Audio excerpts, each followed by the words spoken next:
자, 한번 보겠습니다. 자, 일단 시험 치는 식으로 하고 간단한 입력은 다 생략하겠습니다. 좀 입력이 복잡한 것만 입력해보고 좀 빠르게 진행할 수 있도록 그렇게 봐요. 우리 회사 이름 상지 상사네요.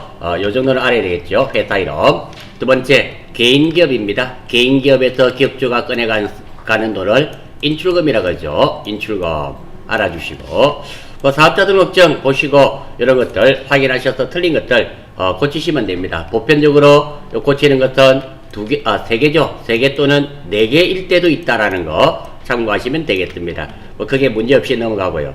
특히 여기서 사업자 등록증에 따른 개업 연월일 있죠. 요거는 확인하셔야 되지만 요 사업자 발급일입니다. 확인하지 않고 요거 의정부 세무서장이네요. 요 놓치는 경우가 많이 있습니다. 확인 잘 좀 부탁드리고요. 다음 두 번째, 재무상태표네요. 쭉 하시고 나중에 다 맞는지 안 맞는지는 오른쪽에 보시면 실기 화면에 대차 차익 발생 안 되면 정확하게 되었음을 알 수 있습니다. 요거는 넘어가고요. 3번 요거 계정 과목 및 조교 등록이네요. 그대로 등록하시면 되겠고, 자, 요거 거래처 등록이네요. 거래처 등록인데 여기 보니까 거래처명이 KB 국민은행입니다. 요거는 금융기관 칸에 탭 중에 일반 거래처가 있고 금융기관이 있고 카드사가 있는데요. 금융기관에 입력하셔야 되겠습니다. 물론 일반 거래처에 코드를 입력하시면 입력이 안 됩니다. 안 되는 게 아마 확인되실 거예요. 혹시 실수하시면 안 되네, 다시 거래처 보시면 충분히 입력 가능하실 겁니다. 나머지는 별거 없어 보입니다. 나온 거는 다 입력이 돼야 돼요. 여기에 보시면 다 있습니다. 다 있으니까 칸 찾으셔서 잘 입력하실 수 있도록 하십시오. 자, 1번 한번 보겠습니다. 1번. 자, 7월 1일이네요. 사업을 개시하기 위하여 더K빌딩과 사무실 임차 계약을 하고 사업용 보통예금 계좌에서 1개월분 월세, 달세 300만원을 송금하였다. 임차료에 대한 임차 개시일은 7월 15일이다. 자, 이렇게 되어 있네요. 자, 요거 먼저 한번 보겠습니다. 자, 먼저 7월 1일날 돈을 줬고요. 자, 달세 7월 15일날 임차 개시일이 되는데 지금은 보니까 월세 주는 거네요. 월세입니다. 월세 주는 거예요. 따라서 이 내용은 임차료 주는 내용으로 받아들이시면 되겠네요. 따라서 임차료 얼마? 산불불을 무엇으로 줬나요? 뭘로 줬다고 돼 있죠? 보통예금 줬네요. 보통예금 얼마? 산불불. 이렇게 해주면 되겠습니다. 채권 채무에 관련된 거 없고요. 2번, 따라서 이거는 임차료 주는 내용으로 받아들이시면 되겠습니다. 2번 한번 볼게요. 상품을 판매하고 발급받은 거래 명세표네요. 대금 중 콘덴서 대금은 당좌예금으로 받고 블로그 대금은 외상으로 했네요. 네.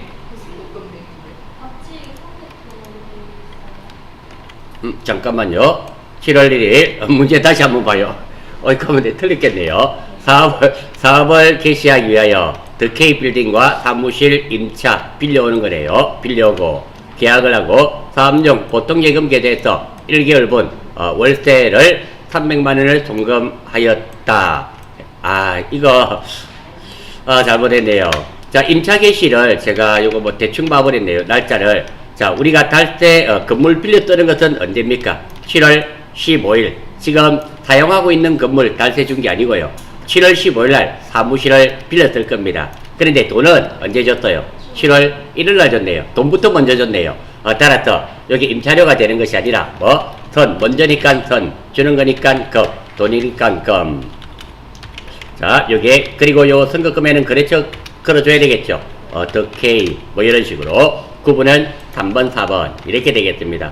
1번부터 시작부터 죄송하네요. 죄송합니다. 제가 빠르게 조금 진행한다고 급한 마음에 문제 대충 봤더니 이런 실수가 있네요. 너무너무 죄송하고요. 2번부터 빠르게 하더라도 조금 신경 써서 하겠습니다. 자, 2번 한번 보겠습니다.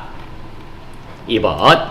자, 이거는 봤죠? 상품을 팔았습니다. 판매하고 그래 돈 받는 내용이네요. 상품 얼마짜리 팔았는가 보겠습니다. 전체 금액을 보니까 2천만원이네요. 따라서 대변부터 먼저 적어볼까요? 상품을 팔았으니까 상품 매출이 되겠죠. 얼마? 20뿔뿔. 자변입니다. 돈 받았는데 여기 보니까 콘덴서 대금이죠. 당좌예금으로 받았네요. 콘덴서 한번 볼까요? 1,500만원이네요. 따라서 당좌예금 얼마? 1호 뿔뿔. 그리고 두 번째 나머지는 외상으로 팔았죠. 재고자산 팔았으니까 외상 매출금 요게 5불불 이렇게 되겠고요.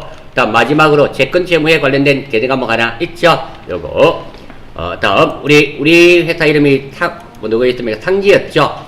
한번 볼까요? 우리 회사가 상지였네요. 그러면 요 놈은 동호 상사가 되겠네요. 외상 매출금은 동호한테 받아야 되겠습니다. 동호. 구분은 3번, 4번. 자, 거래처가 여기 나와 있죠. 동호와 상지 나와 있습니다. 두 개밖에 없고요. 우리 회사가 상지니까 거래처는 동호 상사가 될 수밖에 없네요. 뭐 특별하게 포인트가 있다든지 그러진 않습니다. 3번 한번 보겠습니다. 여러분 카드로 결제했네요. 그러면 이거 돈 안 주고 안 받았다. 요게 포인트가 되겠죠. 자, 따라서 한번 볼까요? 영업부서에서 거래처 직원과 식사고, 거래처 직원 밥 사주는 거네요. 이런 거를 무엇이란다? 접대비라 그러죠? 접대비. 얼마인가 한번 볼까요? 10만원이네요. 10만원 100불. 돈 안 줬죠? 미지급금 아니면 외상매입금인데, 지금은 뭐? 미지급금이 되겠네요. 100불. 카드가 놓으면 반드시 카드사가 놓습니다. 삼성카드가 되겠네요. 삼성. 구분은 3번, 4번. 뭐 특별한 거. 출제자는 카드로 결제한 거 돈 안 주고 안 받았다. 두 번째, 거래처 직원 밥 먹이는 것은, 밥 사주는 것은, 거래처 직원한테 선물 주는 것은 접대비고, 우리 회사 직원한테 선물 주는 것은 복리후생비. 뭐 그거 구분하는 문제로 받아들이면 되겠습니다. 4번 한번 보겠습니다. 신규로 구입한 승용차. 이거 물어보는 거네요. 수험생 여러분, 취득세 아십니까? 우리 회계에서 새로 끝나면 뭐 다 세금과 공과인데, 취득세와 등록세는 세금과 공과로 위장한 세금과 공과가 아니라 사는 것 가격안에 포함시킵니다. 따라서 지금은 승용차 사면서 취득세를 줬고요. 이 취득세는 세금과 공과가 아니라 뭐 차량 운반구가 된다. 그거 아는지를 물어본 문제네요.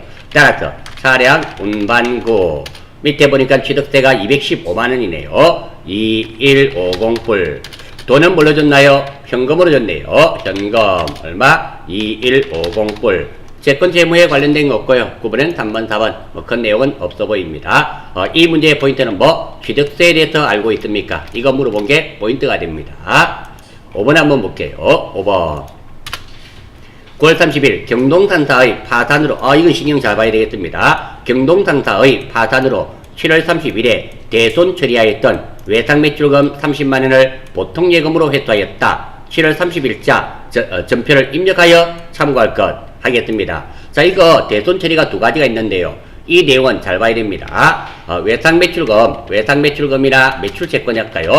매출채권이 떼여서 대손 처리하는 내용인지 아니면 자 대손 처리한 대손 충당금 받는 내용인지. 자, 요 두 가지가 중요한 겁니다. 지금 보니까 7월 30일에 대손 처리했었잖아요. 그 돈을 보통예금으로 회수 받았단 말입니다. 따라서 지금은 대손 처리한 대손 충당금 받는 내용입니다. 일단 7월 30일 날짜가 나왔으니까 한번 들어가 보겠습니다. 어디에? 일반 전표입니다. 매달 며칠? 0730이 되겠죠? 0730 들어봤더니 자 여기에 나와 있습니다. 자, 차변에는 대손 충당금. 대손 충당금에서 돈을 꺼냈었네요. 무엇 때문에? 외상매출금이 떼였어. 누구한테? 경동상사한테 떼였어. 돈은 30만원. 대손 처리했네요.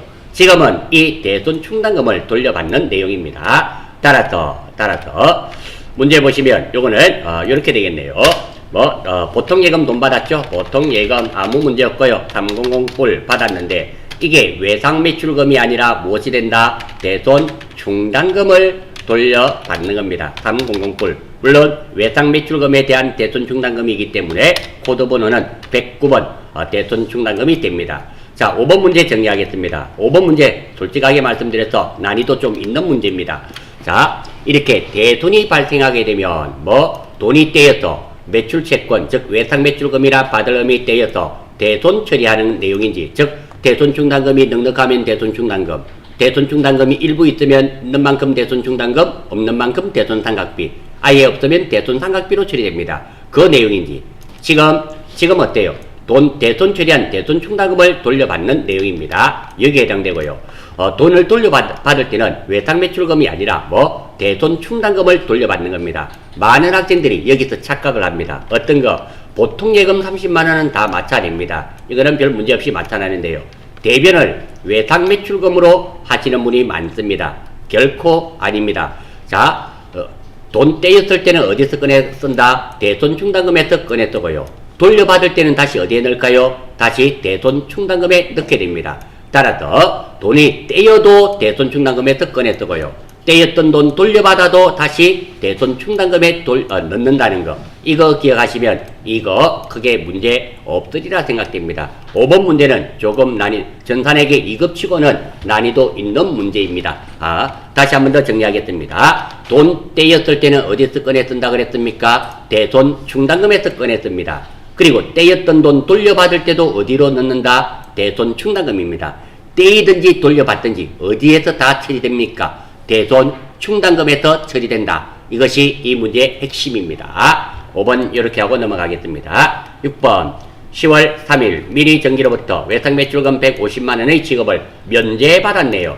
자, 요거는 면제받는 계정과목 있죠. 면제 들어가는 계정과목 하나밖에 없습니다. 재무 면제 이익입니다. 자, 그래서 외상매입금 익자가 나왔으니까 외상매입금 얼마? 1500불을 재무 면제 이익 얼마? 1500불 이렇게 되겠습니다. 익자가 나왔으니까 대변이 되면 되겠죠? 대변이 되면 됩니다. 자, 이 문제에서 출제자는 수험생 여러분 채무 면제 이익에 대해서 알고 계십니까? 이거 물어본 문제이며 아마 채무 면제 이익은 계정 과목이 잘 기억이 안 날 겁니다. 회계시험 치시다가 계정 과목이 생각이 안 나실 때는 전산회계는 정말 좋습니다. 계정 과목을 굳이 다 외울 필요 없어요. 자, 문제 안에 나오는 지문의 핵심적인 단어를 두자 쳐보면 나옵니다. 자, 이 문제에서 여러분들이 모르시는 것은 거래처, 미니정기, 외상매입금 이런 건 다 알잖아요. 해당 사항이 없고요. 우리가 모르는 것은 지급을 면제받았다. 두자씩 칠 수 있는 것은 방금 이것들 중에 요 말들 중에 지급을 면제받았다. 이 말 중에 핵심적인 단어는 무엇입니까? 면제 아닙니까? 면제 쳐보면 나와요. 대부분의 다른 계정 과목들도 다 마찬가지입니다. 아무튼 이 문제는 요거 거래처 걸어줘야 되겠죠. 거래처 요거는 누굽니까? 미니죠. 미니. 9번은 3번 4번 이렇게 되겠습니다. 7번 한번 보겠습니다. 7번 급여 지급 시 원천징수한 원천징수했네요. 주는 내용 플러스 원천징수는 무엇이 된다? 예수금 되는 거 이해가 되시죠? 근로소득세 12만원과 지방소득세 12,000원을 현금으로 납부했다. 이거는 예수금 납부하는 내용입니다. 따라서 예수금 얼마? 132,000원을 무엇으로? 현금이네요. 132,000원 이렇게 되겠습니다. 9번은 채권 재무에 관련된 거 없고요. 9번은 3번 4번 아무튼 이 내용의 포인트 이렇게 되겠네요. 돈을 주는 내용 플러스 원천징수는 예수금이 되고요. 예수금 그리고 돈을 받는 내용 플러스 원천징수는 선납세금이 되겠죠. 선납세금이 되며 특히 선납세금은 자산 계정 과목입니다. 물론 예수금은 부채가 됩니다. 부채. 요거 여러분들 시험 치시면 단골 손님으로 출제되는 내용이고 포인트입니다. 포인트가 되고요. 시험 치실 때 이렇게 원천징수란 말이 나오면 요거 두 개 중에 한 개라는 거 기억하시면 떠올리시면 아마 크게 문제없이 맞추실 수 있으리라는 생각이 듭니다. 8번 한번 보겠습니다. 8번 12월 10일 출장을 마치고 돌아온 영업부 나영업 대리로부터 출장비 정산이네요. 정산입니다. 내역을 보고받고 부족 금액은 현금으로 추가 지급하였다. 그러니까 이 내용은 출장 갈 때 어림잡아서 주는 것이 아니라 출장 갈 때 돈을 어림잡아서 줬는데 그거 정산하는 내용입니다. 출장 갈 때 어림잡아서 주는 돈을 무엇이란다? 가지급금이라죠. 이거 정산되는 내용입니다. 한번 살펴보겠습니다. 쭉 보니까 출장비 지급받은 금액 얼마입니까? 35만원을 줬었네요. 그리고 출장 가서 지출한 돈은 얼마? 40만원. 그리고 회계에서 보니까 이렇게 삼각형이 나왔습니다. 돈 왼쪽에 이렇게 삼각형 모양 있죠? 요거는 마이너스 표시입니다. 그러니까 내가 출장 갈 때 35만원 줬는데 이 사람이 출장 가서 40만 원을 썼습니다. 우리 회사에서 얼마 줘야 될까요? 20만 원. 이렇게 5만 원 줘야 되죠. 마이너스라는 표시입니다. 삼각형. 두 번째입니다. 지출 내역도 반드시 확인하셔야 됩니다. 지출 내역을 봤더니 숙박비, 출장 가서 쓰는 돈 맞죠? 여비, 교통비, 이것도 출장 가면서 반드시 필요한 돈입니다. 자, 왜 제가 이걸 받는가 하면, 만약에 이게 교통비가 아니라, 거래처 선물, 출장 가면서 거래처 선물을 주는 경우도 있을 수 있죠. 그럼 이 20만원은 여비 교통비로 하셔서는 안 됩니다. 접대비로 계정화복을 하셔야 됩니다. 따라서 이런 내용이 나오면 하단에 있는 내용을 잘 보셔야 됩니다. 지금은 물론 교통비니까 요거는 여비 교통비가 맞습니다. 아무튼 여기에 간혹 가다가 이렇게 놓으면 잘 틀립니다. 거래처, 여기에 거래처 선물 이렇게 합니다. 그럼 많은 학생들이 요거 지출한 금액 40만원에 아싸 여비교통비 40만원 이렇게 합니다. 만약에 이렇게 문제가 바뀌었을 때는 여비교통비 20만원, 접대비 20만원 이렇게 쪼개어진다는 거 반드시 기억하셔야 됩니다. 자, 한번 보겠습니다. 물론 지금은 교통비니까 여비교통비가 맞습니다. 통비 출발 한번 해보겠습니다. 자, 먼저 여비교통비로 얼마 썼나요? 4009를 썼고, 자, 일단 가지급금이죠. 가지급금 얼마? 35만원이며 현금 5만원 줬죠? 현금 5만원 현금이 나갔으니까 맞고요. 채권, 채무에 관련된 개념 과목 없고 9번은 3번, 4번이 되며 이게 정답이 되고 문제를 한번 바꾸어 보겠습니다. 여기에 거래처 선물 출장 가서도 거래처 선물 주는 경우 있을 수 있죠? 충분히 있을 수 있습니다. 만약에 이렇게 된다면 문제가 바뀌었다면 여비교통비가 얼마? 200불 그리고 접대비입니다. 접대비 얼마? 200불 그리고 가지급금, 요거는 복부 탈게요. 이렇게, 나머지는 동일합니다. 이렇게 된다는 거. 그래서, 이거, 항상 이 지출 내역 항목은 잘 보셔야 된다. 이거, 강조드리면서 이 문제는 넘어가겠습니다. 혹시 풀이하는 것 중에 궁금하신 게 있으면 말씀을 하십시오. 그 다음, 수정하는 문제네요. 12월 15일이 틀렸답니다. 한번 확인 한번 해보겠습니다. 일반전표 매달 며칠 12월 15일이네요. 12월 15일. 자, 내용을 한번 보겠습니다. 내용을 봤더니, 자, 차변의 상품, 이거 상품 사고 운반비 줬네요. 운반비 줬고, 현금 얼마? 510만원. 자, 이게 틀렸단 말입니다. 한번 볼게요. 자, 어떻게 틀리는가 봅시다. 강원 상사로부터 상품을 매입하고 지급한 운임, 운반비죠. 10만원을, 그쵸. 자, 타면서 운반비는 타는 것, 가격안에 포함시켜야 된다. 살포, 팔다, 살 때 운반비는 취득원가의 개념이죠. 우리 취득원가 한번 다시 한번 정리하겠습니다. 취득원가의 개념입니다.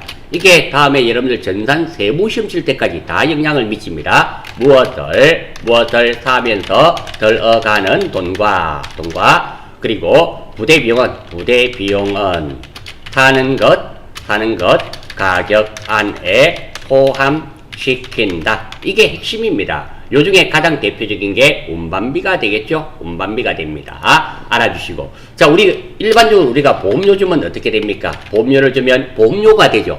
하지만, 우리가 외국에서 독일에서 차를, 100억치를 사는 경우가 있습니다.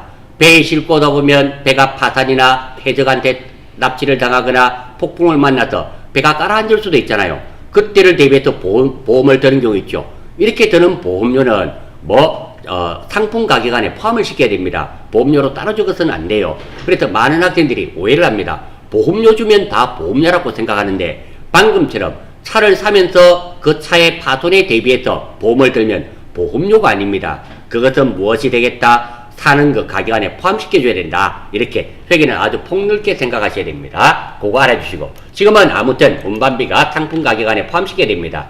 따라서 운반비. 자, 운반비 요거, 안 없어지네요. 잠깐만요. 삭제. 요거 지어야 되는데. 일단 요거 510만원 돼야 되겠죠? 5100불. 운반비는 지워버려야 되고요.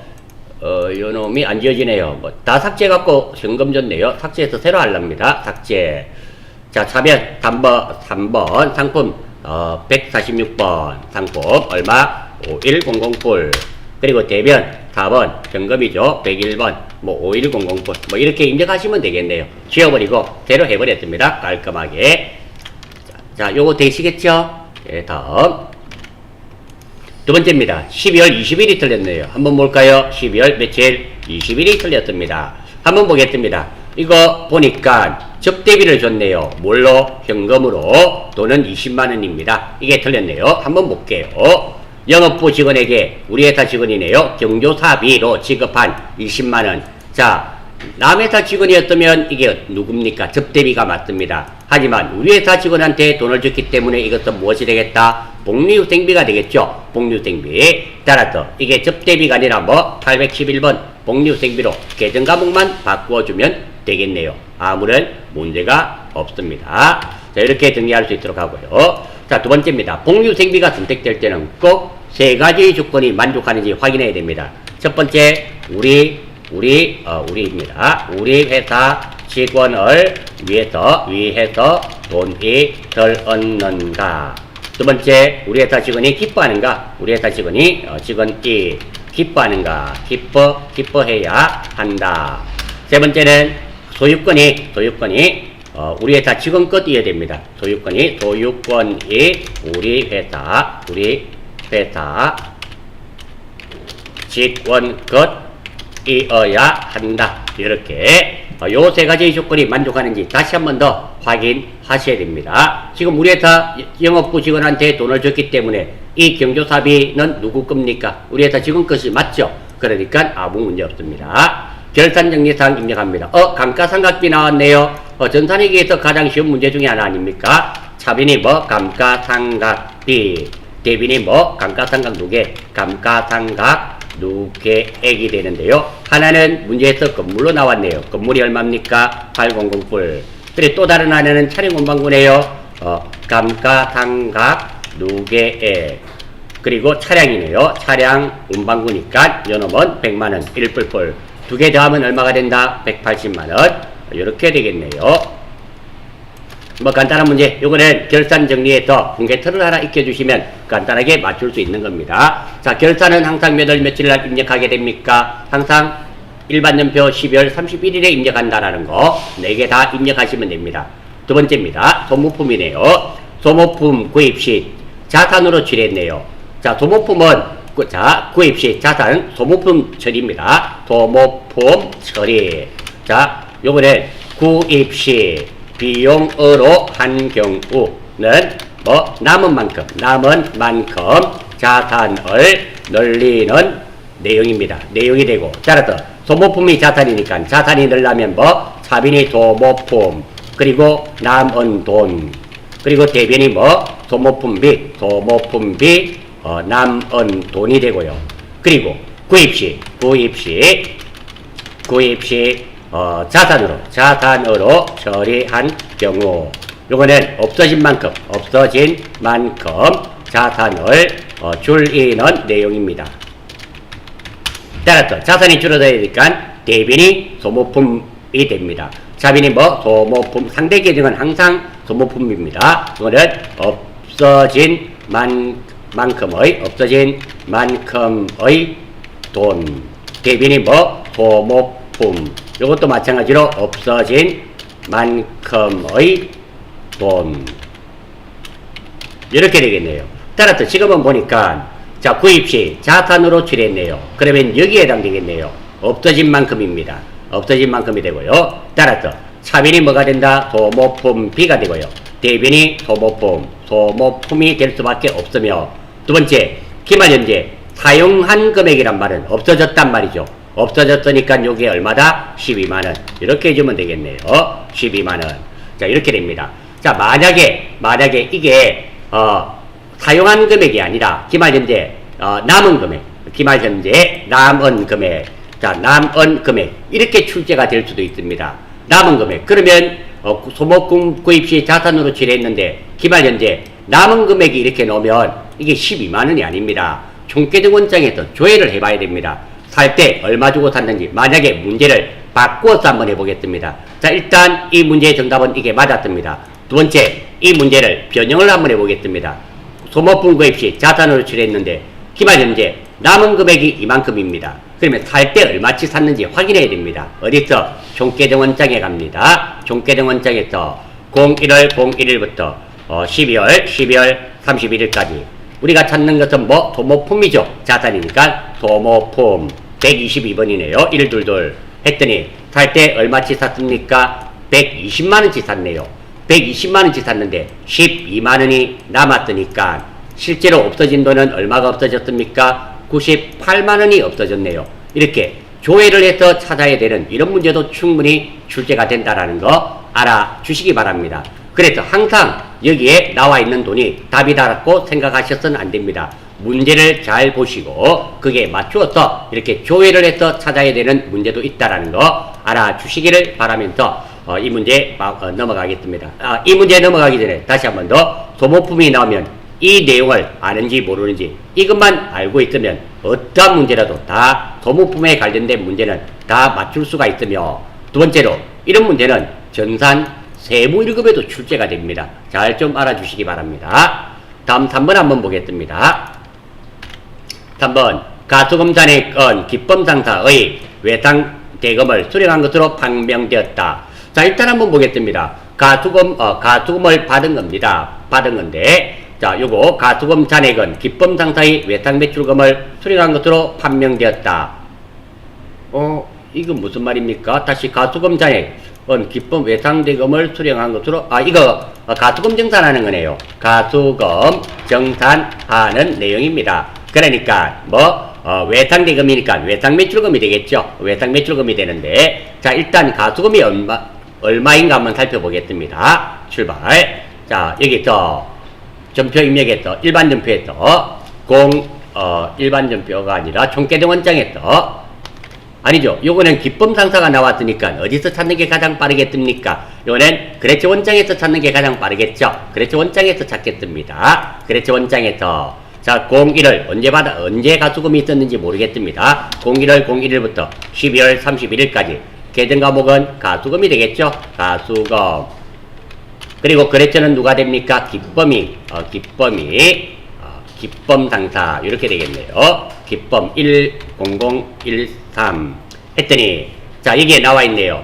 자, 가수금 잔액입니까? 여기에 보니까 문제 다시 한번 볼게요. 가수금 잔액이네요. 가수금 잔액은 요거 말이네요. 잔액은 얼마가 남아있다? 55만원입니다. 55만원이 남아있고, 다음 그러면 가수금 잔액이 얼마가 된다? 55만원이 됐네요.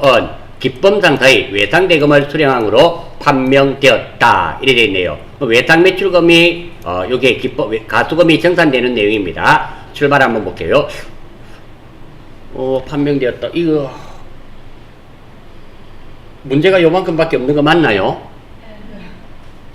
55만원이 가수금이 들어왔으니까 일단 한번 봐요. 대비리 가수금이 얼마? 55만원. 별 문제가 없고요. 외상대금이니까 외상 매출금이 되겠죠. 외상 매출금 얼마? 5508. 이렇게 외상 매출금에는 기범이 반드시 거래처 걸어줘야 되고요. 이렇게 돼야지 정확하게 되겠네요.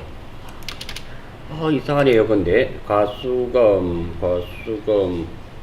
외상 매출금으로 외상대금 외상 매출금 맞고요. 가수금, 잠깐만요. 내용 가수금 받았을 때, 여기 거꾸로 돼야 되겠네요. 가수금 받았을 때 이렇게 됐을 거잖아요. 현금이 들어왔을 거고, 이거 뭘로 받았는지 모르겠지만 이게 가수금 이래 되네요. 그러니까 가수금이라는 게 외상 매출금이라는 자산이 줄어들어야 되겠네요. 이렇게 정산되고 예, 맞네요. 이거 확신이 안 되네요. 잠깐만요. 답안지 한번 봐주세요. 이거 맞습니까?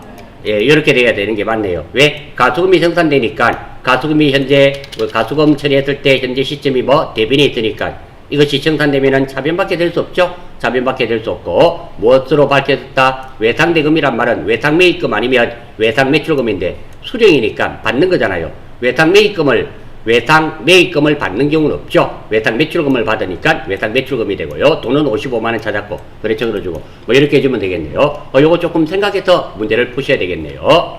자, 다음 4번입니다. 수진 상사로부터 상품 보관을 위한 창고를 임차하면서 1년분 임대료 6천만원을 보통예금에서 지급하고 전액 뭘로 처리했다? 지급 임차료. 본데 우리가 쓸 때는 임차료라는 계정 과목을 쓰는데요. 지금은 보니까 지급 임차료로 회계 처리했다라고 나와 있습니다. 따라서 계등과목이 무엇이단 말입니까? 직업 임차료란 말입니다. 출발 한번 해볼게요. 자, 일단 임대료 받는 내용이네요. 자, 밑에 보면 계약기간이 나와 있습니다. 한번 볼까요? 6천만 원 받았고요. 10월 1일이고요. 다음 사용기간은 10월 1일부터 다음 내년 9월 30일까지네요. 출발. 자, 그러면 10월 1일입니다. 10월 1일. 오늘은 몇 월 며칠? 12월 31일이 되고요. 언제까지? 9월 30일이네요. 자, 기간이 나오면 이렇게 기간을 적어주시고요. 이 1년분 임대료가 얼마? 60불입니다. 자, 월할 계산해야 되니까 나누기 얼마나 한다? 11을 하면 되네요. 한 달에 그러면 얼마가 되나요? 500만 원이네요. 그러면 요 9달이니까 요 돈이 얼마가 될까요? 5, 9, 45, 4,500만 원이고요. 그럼 요거는 1,500만 원 아니면 안 되네요.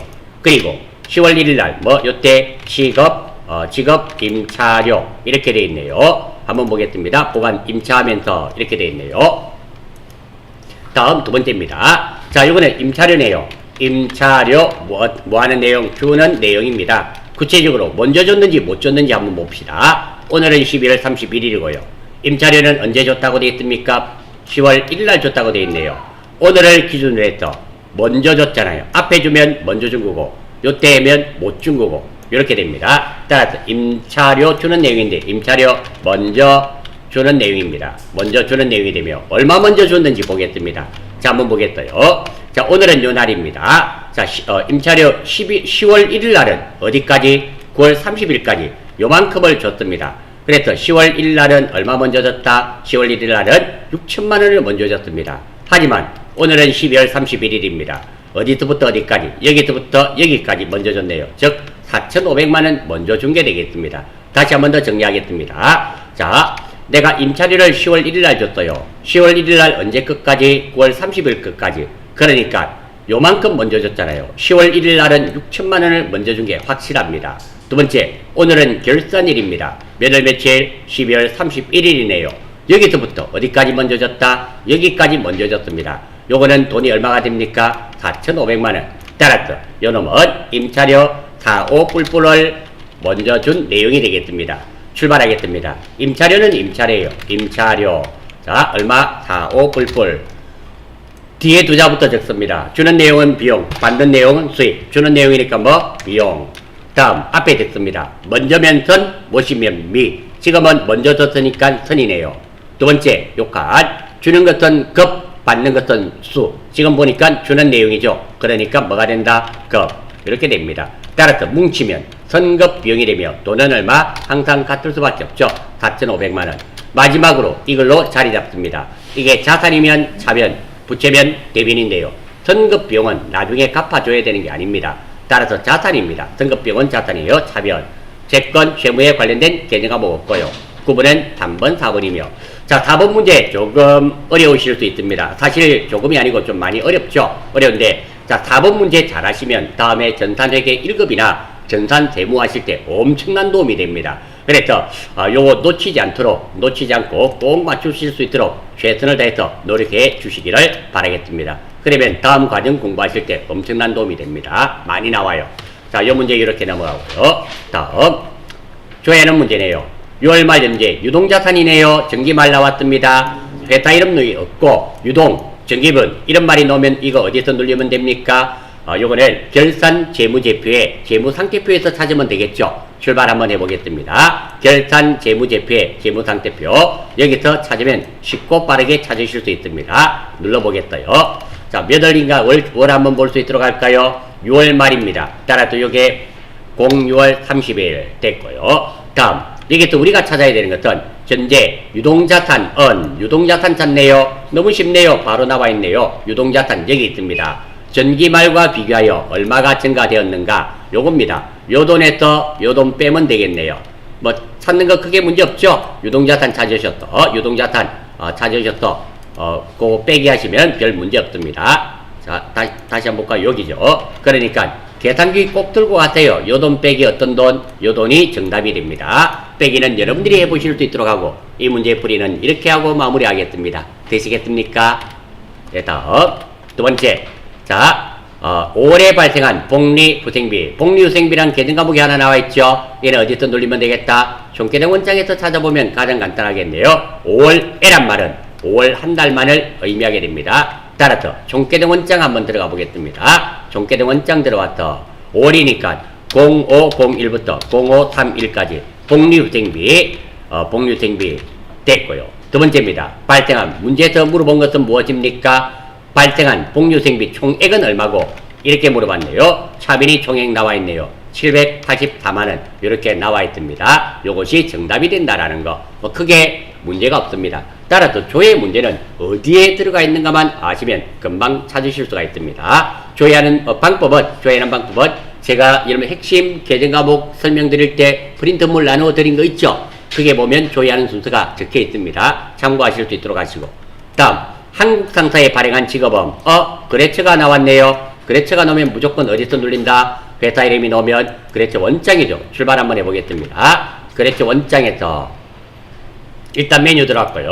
자, 4월에 또 6월입니다. 따라서 0401부터 0630까지가 되고요. 계정 과목은 무엇이 됩니까? 직업, 발행한 직업음. 자, 한번 보세요. 음이 나왔습니다. 음이 나오면, 자, 별말이 없으면 재고자산과 관련이 있고요.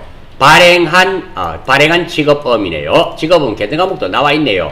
직업음입니다. 계정 과목은 직업음 252번 해주시면 되고요. 거래처는 누구였습니까? 한국상사 나와 있습니다. 거래처 눌리고 한국이 눌리고 1012 했더니 나왔습니다. 뭐 여긴 돈도 하나밖에 없네요.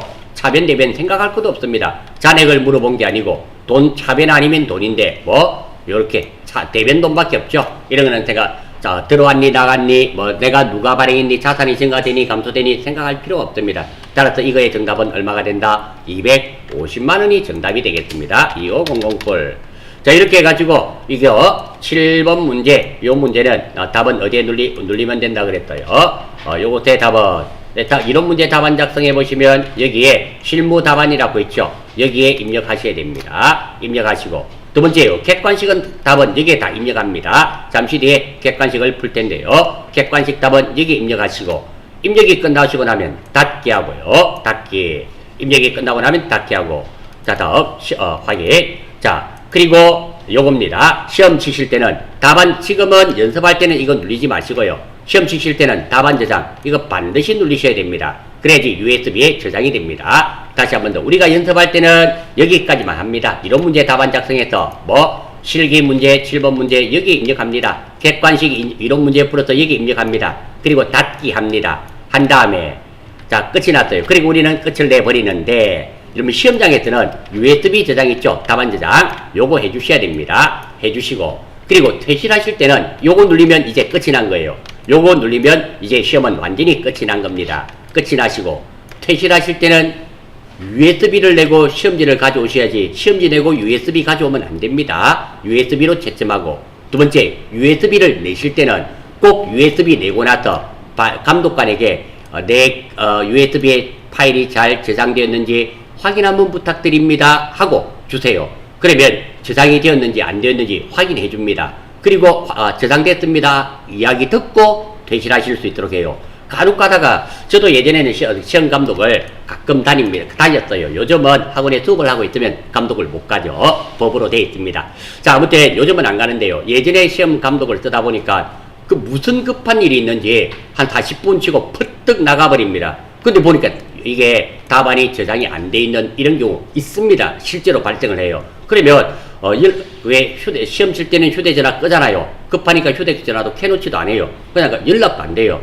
그냥 그거 없는 거 그대로 제출해버리는 길밖에 다른 길이 없습니다. 그나마 연락이 되면 어떤 컴퓨터입니까? 이래 물어봐서 찾으면 될 텐데요. 뭐 확인도 불가능하고요. 그런 경우가 간혹 있습니다. 그런 거 있을 수 있기 때문에 꼭입니다. USB 제출하실 때는 반드시 감독관님 제 거 저장 잘 되었는지 확인 한번 부탁드리겠습니다 하면 확인해 주어요. 그런 말 안 하더라도 그걸 잘 챙기시는 분도 계십니다. 사람마다 조금씩 다르기 때문에 어쨌든 저장 안 된 것은 수험자 부주의입니다. 수험자 부주의이기 때문에 여러분들이 잘 챙기실 수 있도록 그렇게 해주시기 바랍니다. 다음입니다. 이런 문제 한번 볼 수 있도록 하겠습니다.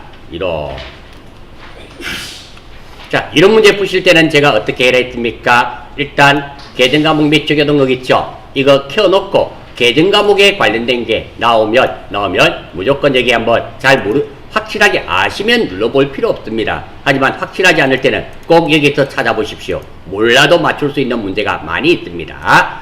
자, 1번부터 한번 보겠습니다.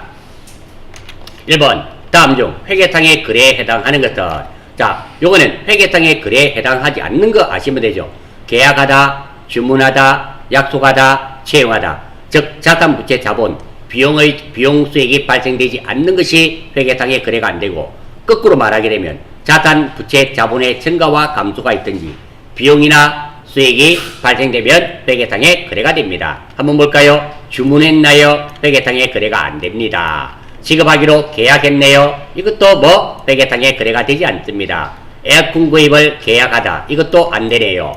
자, 장마로 인한 홍수 피해로 회사 창고에 보관 중인 상품의 손실이 발생하였다. 이렇게 되어 있네요. 요거는 뭐 상품이란 재고자산이 줄어들었죠. 따라서 답은 몇 번? 4번이 정답이 되겠습니다. 4번이 정답이 되며 두 번째입니다. 자, 이 문제 붕괴 한번 해보겠습니다. 자, 홍수로 인해서 요거는 붕괴를 한번 필요로 합니다. 이게 실제로 실기 문제로 나올 수도 있으니까 이렇게 없어지는 거 뭐 재해 손실이랍니다. 얼마? 단풀볼. 자, 그리고 뭐가 없어졌습니까? 상품이 없어졌죠. 얼마? 단풀볼. 자, 이렇게 되는데요. 여기서 잘 한번 보겠습니다. 첫 번째 알려드리고 싶습니다. 자, 이렇게 자연재해라 그러죠. 태풍, 지진, 화산 폭발, 도난, 도둑 맞는 거, 도난, 이래서 없어지는 것을 다 재해 손실이라는 이 계정 과목을 사용합니다. 꼭 좀 메모하셔서 알아주십시오. 많은 학생들이 이게 도둑 맞았다면 도둑 맞은 건 뭐지? 이렇게 생각하십니다. 그래서 메모하셔서 익혀주시고요. 두 번째입니다. 이렇게 대변의 재고자산 자체가 나왔을 때는 뭐 반드시 이게 뭐를 적어야 될까요? 적여번호 몇 번? 8번 적어야 됩니다. 만약에 여러분들 시험 치실 때 이 적여번호 8번 안 적으시면 아마 0점 처리되는 걸로 알고 있습니다. 꼭 요거 대변에 요거 상품 이렇게 재고자산 오해하셔서는 안 됩니다. 대변이 상품 매출일 때는 8번 적으면 안 됩니다. 상품 매출과 상품은 다르잖아요. 상품 매출은 상품 팔았을 때 쓰는 겁니다. 요럴 때 8번 적으시면 안 돼요. 대변이 상품일 때만 적여번호 8번을 적습니다. 1번 문제 이해되십니까? 자, 2번 한번 볼 수 있도록 해요. 다음 발생되는 영향으로 올바른 것은 한번 볼까요? 상기상사는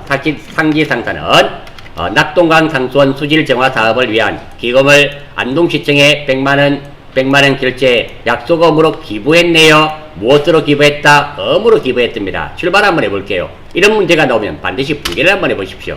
돈은 필요가 없습니다. 기부했으니까 뭐가 되겠다? 기부금이 되겠네요. 얼마? 돈은 10뿔뿔. 자, 뭘 넣어줬습니까? 엄이 놓으면 항상 몇 가지를 생각한다? 두 가지. 첫 번째, 재고자산과 관련이 있나요? 기부금은 재고자산과 관련이 없죠. 관련이 없으면 미수금 아니면 미지급금인데 지금은 돈을 안 줬기 때문에 뭐가 되겠다? 미지급금. 얼마? 10뿔뿔. 물론 요거 뭐 안동시청이 될까요? 미지급금, 미지급 안동. 그래서 적어주고요. 9번엔 3번, 4번 이렇게 됩니다. 두 번째입니다. 제가 왜 이 문제를 했는가 하면 이런 문제가 실제로 실기에 출제가 됩니다. 되면 대변입니다. 그러니까 아싸 지급금 내년에 또 만나요. 8월달에 시험이 있습니다. 아싸 지급금 하면 그 순간에 8월달 대비반으로 싹 바뀌어서 옵니다. 그러니까 엄이 나오면 항상 이렇게 생각을 하셔야 됩니다. 우리가 말 중에서 반드시 생각해야 되는 이런 말들이 있습니다. 꼭 생각하실 수 있도록 하고, 즉 우리 공부했을 때 핵심 계정 과목 공부한 거 있었잖아요. 거기에 나오는 말들이 나올 때는 반드시 한번 브레이크 잡고 생각한 다음에 넘어가야 됩니다. 다음입니다. 기부금은 영업외 비용이죠. 비용이 발생되었습니다. 미지급금은 부채네요. 부채도 증가되었습니다. 따라서 이놈은 비용의 발생과 부채의 증가가 됩니다. 비용의 발생 1번 아니면 비용의 발생 3번이 되고요. 부채의 증가니까 답은 몇 번이 될 수밖에 없다. 3번이 될 수밖에 없습니다. 2번은 이렇게 정리하고 넘어가겠습니다. 3번. 다음 자리에 의한 자, 여기도 마찬가지네요. 보니까 표에 돈이 나와 있죠. 이런 돈이 나오면 계산하는 겁니다. 문제 푸실 때는 계산하는 문제는 무조건 마지막에 푸셔야 됩니다. 넘어가시고, 저는 풀이하니까 바로 한번 해보겠습니다. 기말 부채와 우리 기말 자본을 계산하면 한번 보겠습니다. 나와 있는 게 기초자산. 자, 요거네요. 자, 요거 따지는 거. 자, 자산은 여기에 해당됩니다. 자산은 뭐 부채 플러스 자본입니다. 요거는 아시잖아요. 아는데 앞에 기초가 나와 있으니까 여기다 뭐 기초만 붙이면 됩니다. 기초 자산은 뭐 기초 부채 플러스 기초 자본 이렇게 기초 자본이 되고요. 마찬가지입니다. 이게 기말 자본을 물어봤으니까 요거 복붙하겠습니다. 요렇게. 자, 요거 기말 자산은 요게 기말 기초 대신에 뭘로만 바꾸면 됩니까? 기말로만 바꾸면 됩니다. 기말 어렵지 않습니다. 기말 그리고 기말 이렇게 되고요. 자, 이게 이렇게 되고 다음입니다. 또 뭐가 필요한 건 볼까요? 총수익 총비용 이런 거 나와 있네요. 그러면 기초 자본이 기말 자본이죠. 기말 자본은 뭐 기초 자본 플러스 기초 자본 플러스 단기 순이익입니다. 단기 순이익이 되고요. 물론 이 단기 순이익은 총수익에서 뭘 빼면 된다? 총 비용을 빼면 됩니다.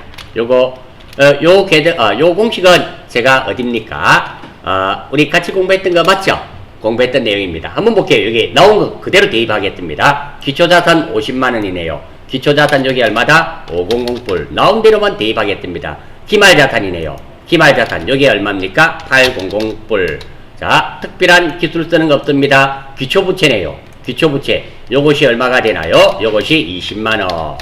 다음 총수익이네요. 여기 적을까요? 총수익 얼마? 1불불. 총비용입니다. 70만원. 이렇게 되어 있네요. 자, 이거 가지고 한번 보겠습니다. 첫 번째, 이거 가지고 구할 수 있는 게 있습니다. 뭐 기초 부채를 구하게 되네요. 자, 20만원에다가 얼마를 더하면 50만원 될까요? 30만원. 이거 찾아내는 거 별 문제 없죠? 문제 없죠? 두 번째입니다. 두 번째요. 자, 기말 자산은 기말 부채 플러스 기말 자본인데요. 요거 가지고는 구할 게 없습니다. 구할 게 없고, 다음 요거 있네요. 기말 자본을 구할 수 있겠습니다. 기말 자본은 기초 자본이네요. 여기 기초 자본 얼마라고 되어 있습니까? 기초 자본이 얼마입니까? 기초 자본 맞아요? 바뀌었어요. 이 돈 잘못 적었죠? 기초 자산 50만원 맞고요. 기초 부채가 20만원이네요. 죄송해요. 자, 기초 부채가 20만원이고, 자, 그러면 기초 자본이 얼마가 됩니까? 기초 자본이 30만원이 될 수밖에 없죠. 자, 돈을 제가 칸을 잘못 적었네요. 이렇게 적고. 그러면 기초 자본이 30만원이니까, 자, 기초 자본이익이 얼마가 된다? 30만원. 자, 그러면 한번 보겠습니다. 자, 100만원에서 70만원 빼니까 30만원. 30만원 더하기 30만원은 뭐가 된다? 30만원. 이렇게 되겠네요. 30만원. 요거 찾아지고요. 다음. 60만원. 이 오늘 왜 이러나요? 60만원. 자, 그러면 요 기말 자본이 얼마가 됩니까? 60만원이란 말이죠. 요게 60만원이란 말이 되고요. 다음, 60만원에서 얼마를 더하면 될까요? 20만원 더하면 되겠죠? 요게 20만원. 이렇게 해주면 되겠네요. 따라서, 문제에서 요구하는 거 한번 보겠습니다. 우리가 찾아야 되는 것은 기말 부채와 기말 자본을 구하면 되겠네요. 기말 자본은 얼마가 된다? 60만원.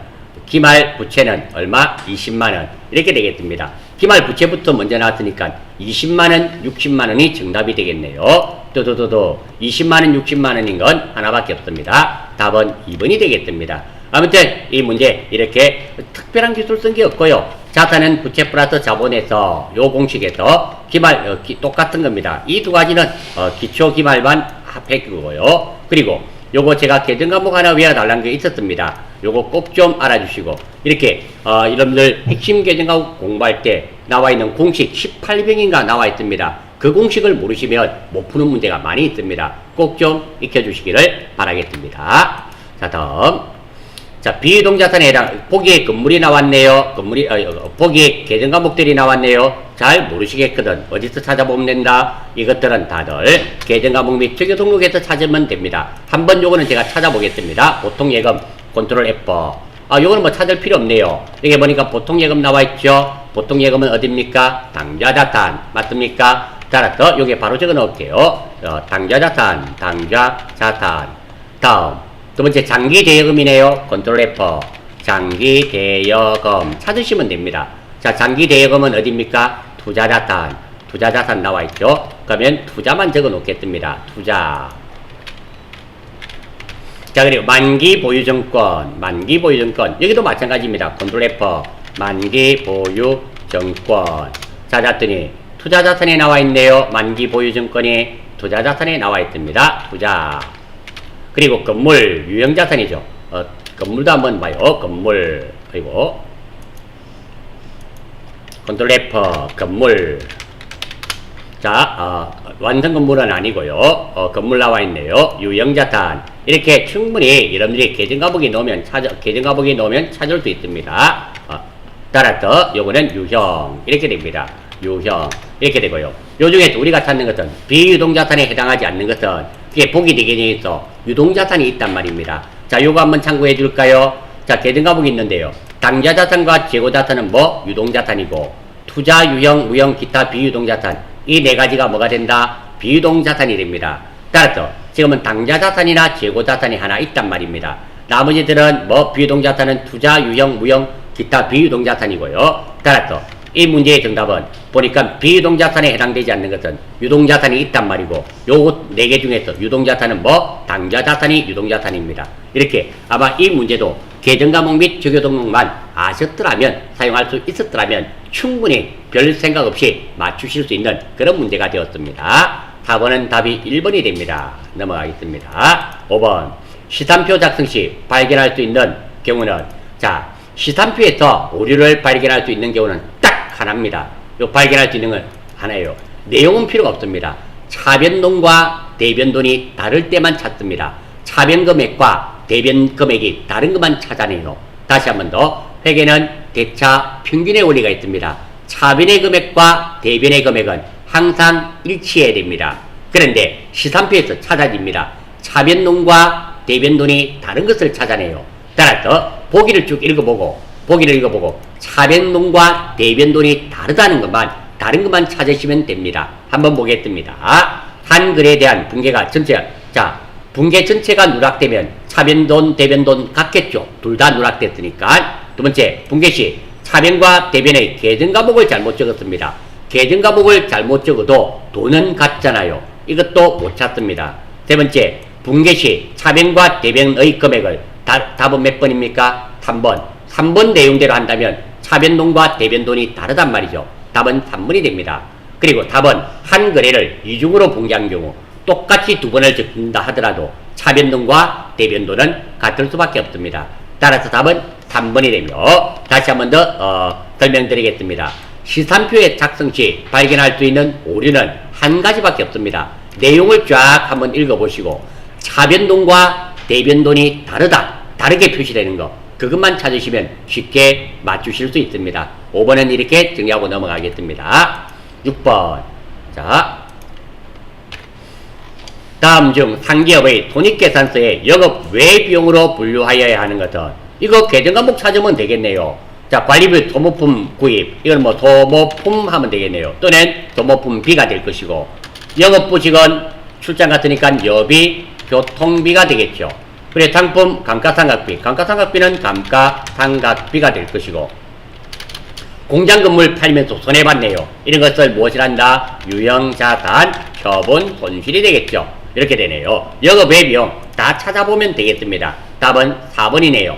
자, 요거는 선생님, 저는 소모품비 알겠고요, 여비교통비 알겠고요, 감가상각비 알겠고요, 유형자산 처분 손실, 이거 계정과목은 다 알겠습니다. 근데 이것이 유형자산 처분 손실이 영업 외 비용인지 영업비용인지 그런 건 모르는데요. 예, 그러신 분은 어디서? 계정과목 및 적용등록에서 컨트롤 F 많이 이용됩니다. 유형자산 처분 손실 하시면, 자, 이게 나왔습니다. 유형자산 처분 손실 970번에 찾았고요. 파란색으로 무엇이 나왔습니까? 영업 외 비용으로 나와 있습니다. 이렇게 찾으시면 되고요. 나머지 것들은 찾아봐도 돼요. 감가상각비 한번 볼까요? 한번 감가상각비만 찾겠습니다. 컨트롤 F 감가상각비 찾으시면, 자, 우리는 500번대 안 씁니다. 500번, 600번, 700번 때는 안 씁니다. 사용하지 않고 800번 때 보니까 감가상각비가 있네요. 800번 때고, 여기는 뭐 판매비와 관리비, 여기에 영업비용이죠. 판매비와 관리비의 다른 이름이 영업비용입니다. 영업비용이 되는 거예요. 이렇게 찾으시면 돼요. 나머지 것들은 찾아보시면 1번, 2번, 3번은 다들 800번 때입니다. 그래서 답은 몇 번? 4번임을 알 수 있습니다. 6번 문제도 마찬가지입니다. 이렇게 계정과목 및 주교등록을 이용하시면 충분히 쉽게 찾으실 수 있는 그런 문제가 되겠습니다. 7번. 다음 중 재고자산의 취득원가에 차감하지 않는 것은 차감이란 뜻은 무슨 뜻이 될까요? 빼는 것을 말하는 겁니다. 취득원가, 탄 가격에서 빼지 않는 것이 있단 말입니다. 자, 답은 몇 번이에요? 1번이죠. 부대비용은 어때요? 타면서 부대비용은 어떻게 해야 됩니까? 타는 것 가격 안에 빼야 되는 것이 아니라 포함시켜야 되는 거네요. 그래서 답은 1번이 될 수밖에 없습니다. 매입 환출 탔다가 돌려주면 100만원치 샀다가 10만원치 돌려줬습니다. 당연히 90만원치 샀잖아요. 10만원 빼야 되겠죠. 매입 애누리 100만원치 샀는데 10만원치가 부셔졌습니다. 당연히 연락해서 10만원 빼야 되겠죠. 당연히 빼야 되고 매입 할인 요거 사면서 뭐 깎았습니다. 당연히 깎았기 때문에 요거는 빼야 되는 거죠. 매입 할인하니까 생각나는 게 있네요. 자, 외상 매출금 더하기 할인은 무엇이 된다? 매출 할인이 되고, 그 다음에 외상 매입금 더하기 할인이죠. 할인. 요것은 매입 할인이 될 것이며, 그리고 어음이죠. 어음 더하기 할인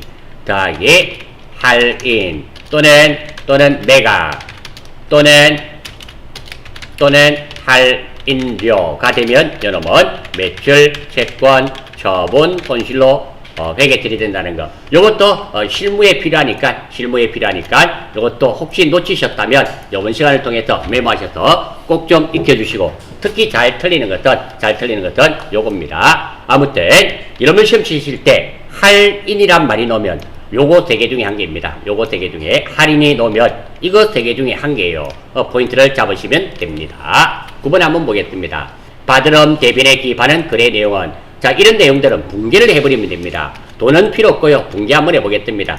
외상 매출금을 어물 받았네요. 받았습니다. 외상 매출금 자체가 재고자산과 관련이 있기 때문에 이건 뭐가 되겠다? 받을 엄이 되겠네요.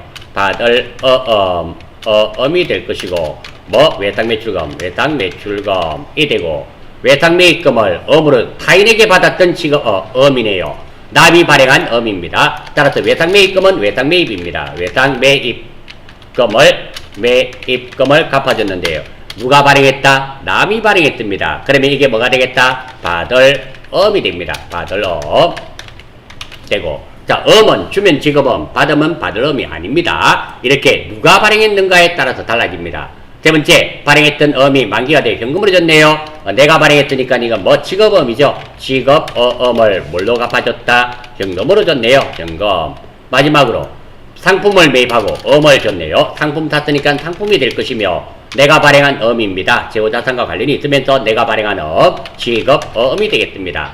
자, 이 문제에서 받을엄 계정을 대변에, 즉 다시 말해서 받을엄이 대변에 있는 것, 따다다당. 답은 몇 번입니까? 2번이 될 수밖에 없습니다. 답은 2번이 되겠네요. 크게 문제가 없으리라 생각됩니다.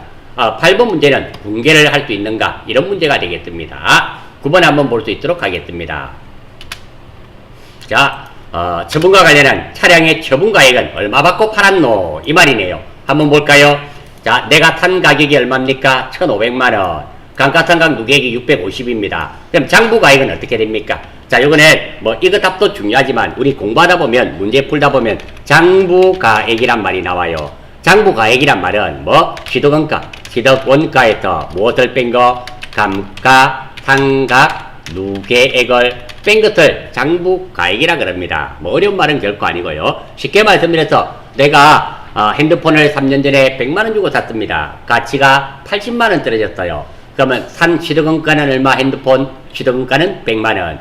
3년 동안 사용했잖아요. 가치가 떨어졌네요. 80만원. 그게 바로 감가상각 누계. 그럼 나는 이 핸드폰을 얼마짜리로 생각하나요? 20만원. 그게 바로 장부가액입니다. 이렇게 지금 장부가액이 얼마인가 한번 보겠습니다. 살 때 1,500만원 주고 샀네요. 1,500만원 주고 샀는데 감가상각 누계액이 얼마? 650만원. 그러면 장부가액은 얼마인가 한번 보겠습니다. 1,500에서 650을 빼니까 850만원으로 생각하고 있네요.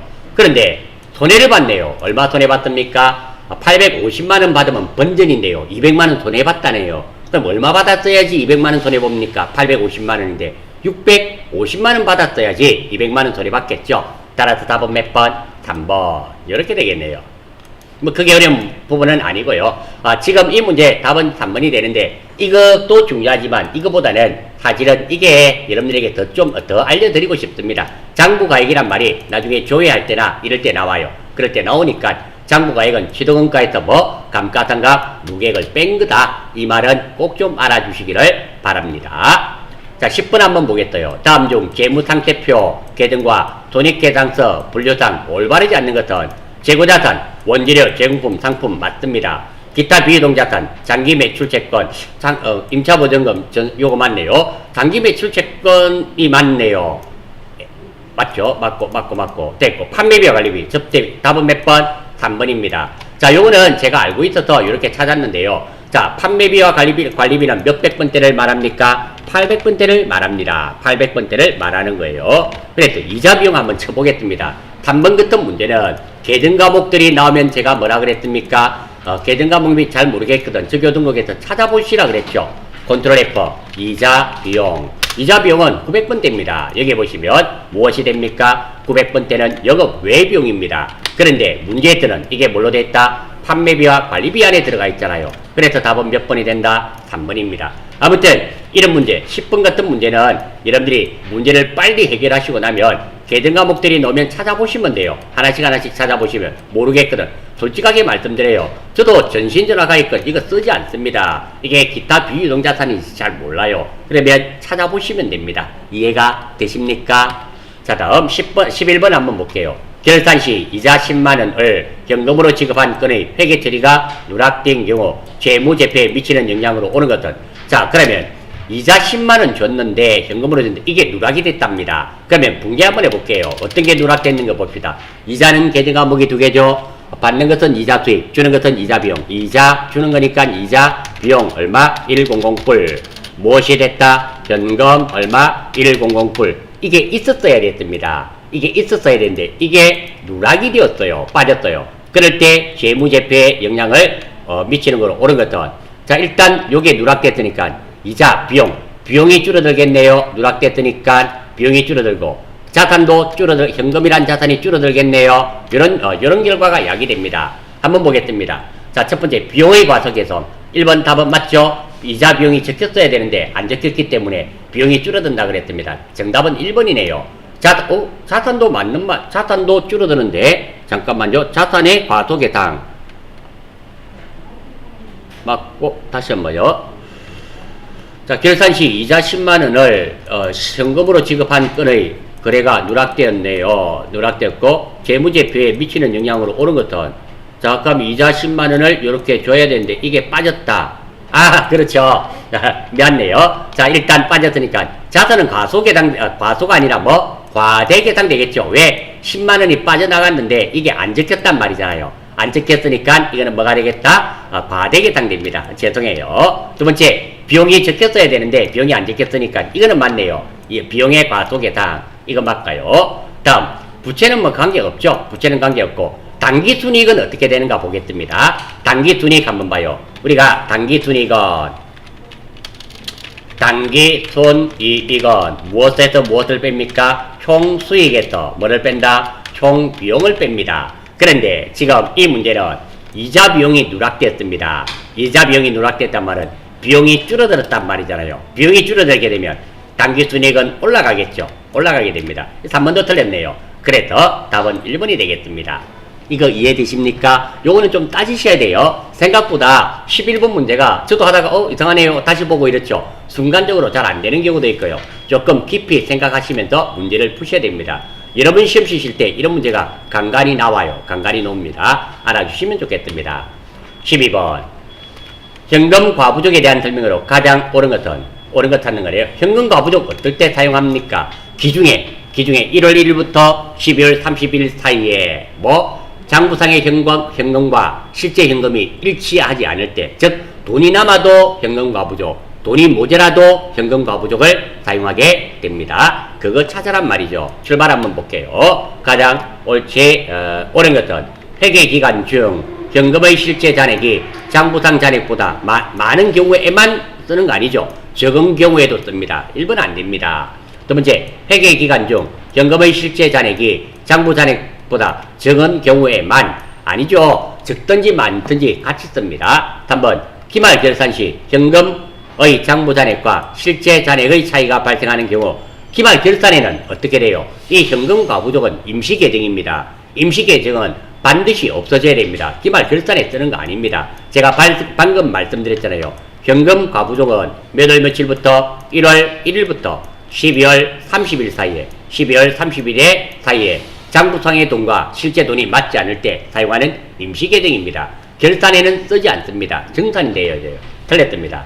4번 회계기간 중 그렇죠. 회계기간이란 말이 뭐 1월 1일부터 12월 30일까지를 말합니다. 현금의 장부 잔액과 실제 잔액의 차이가 발생하는 경우 처리하는 계정 과목이다. 예, 맞네요. 답은 4번이 되겠습니다. 다음 13번 다음 거래에 대해서 붕괴로 가장 오른 것은 한번 볼까요? 12월 31일 결산 시 외상매출금 잔액이 얼마 있다? 1000만원에 대해 1%의 대손을 예상하다. 그러면 대손 충당금은 얼마가 필요합니까? 이게 필요한 돈은 1000만원의 1%니까 10만원이 필요하네요. 요거 공 2개 빼면 되죠. 10만원 계산해 보시면 됩니다. 당사는 보충법이 무엇이냐면 부족한 부분을 채워 넣는 방법입니다. 보충이란 말이 그런 뜻이잖아요. 부족한 부분을 채워 넣는 방법입니다. 기말 붕괴 전 대손 충당금 잔액은 얼마 있다? 5만원이 있다 그러네요. 그러면 이 말이네요. 내가 필요한 대손 충당금 총액은 얼마가 됩니까? 10만원. 그런데 가지고 있는 게 얼마입니까? 5만원. 그러면 얼마를 더 넣으면 됩니까? 5만원. 5만원인 거. 답은 2번밖에 없네요. 너무 쉽게 찾아집니다. 답은 2번입니다.